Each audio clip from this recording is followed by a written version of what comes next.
It was a jolt, like if somebody took and pushed you.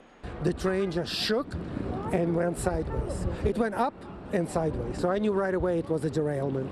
I've never experienced it before, but it was obvious. I realized that we had issues obviously last week as well, and we'll get to the bottom of whatever this is. Don't seem like they're connected at all. So we all ride our trains every day, and I know at some point you've thought about it. Now we've had 2 train derailments in less than a week in New York City. One just yesterday on the F train in Coney Island, and then one last week on the Upper West Side. And you'll remember that one because dozens of people were injured. N.J. Burkett joining us now to talk more about this. And we understand that, N.J., you spoke exclusively to one of the operators on the train involved in the derailment last week on the Upper West Side. We heard from him in some video just shortly before you joined us, and it sounds like he just knew it was happening and there was nothing he could do to stop it. Right. He says he was absolutely helpless in the lead car of the train that actually caused the derailment. So in order to understand how this worked, he was the motorman of the train that started this whole thing, and the train was fine until they got to the 79th Street station and vandals pulled the emergency cords. They couldn't start that train up again because they couldn't reset the brakes. So now they made this decision, all right, we've got to move the train.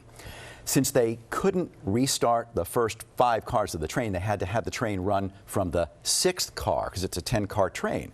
So they had an operator in the 6th car who had power, could actually move the train forward, but they needed a lookout in the front. And so that's what Andy Valentine was doing. He was in the front of the train with a handheld radio telling the train operator, okay, keep coming, yep, green signal, this is fine, until they hit a red signal. Then he gets on the radio and he says, stop the train, stop the train, stop the train. No response.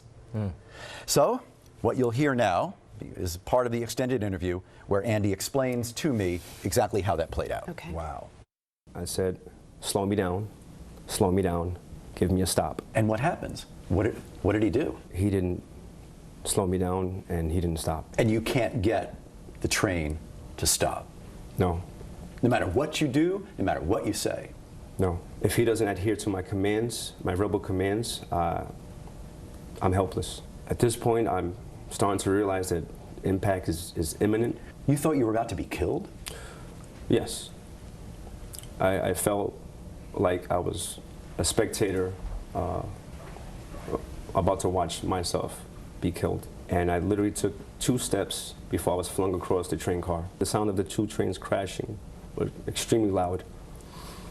When I got up, I was surrounded by a white cloud of smoke. It was hard to breathe. And I was just trying to get myself together. I reached for my radio. I informed OCC of what happened and that we needed emergency personnel right away. What'd you say? I said we need help. 2 trains just collided. And obviously the problem here was that there was a train that had a green signal that was crossing in front of them. So here's Andy's train. He's saying, stop the train, stop the train.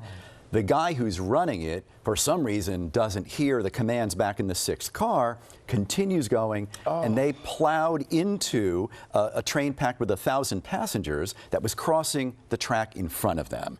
And obviously you see the helplessness. He's quite traumatized. Right. Well, he is, absolutely. And you know, it's a good point, Lauren, because I said to him, and this will appear in the 5 o'clock show, I said, are you going to get back on the train?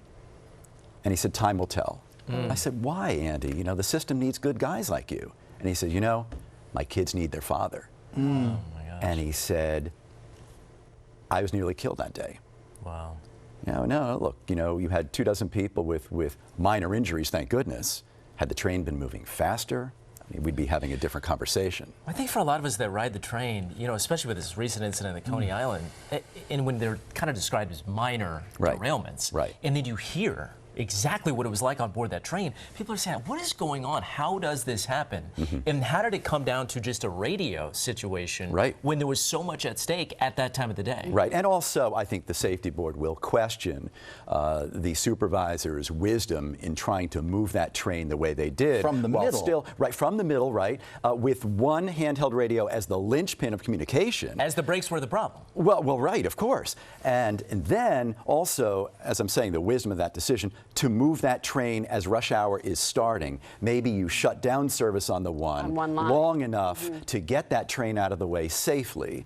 I think they felt they could do it safely, and you see what happened. You mentioned that this started with somebody pulling, a brake, a vandal? Yeah, Talk vandals, a just little bit about pranksters. that. And that has happened. This is not the first time that has happened. People come up with all kinds of pranks, sadly. I mean, it's a big system. You hear about kids, subway surfing, right? So things happen on the trains. So somebody just went in and decided as a prank to pull the emergency brakes on the train. And so disabled the train. 5 o'clock today, full report. Yeah. And then we'll have, I'm sure, some expanded stuff on ABC7NY.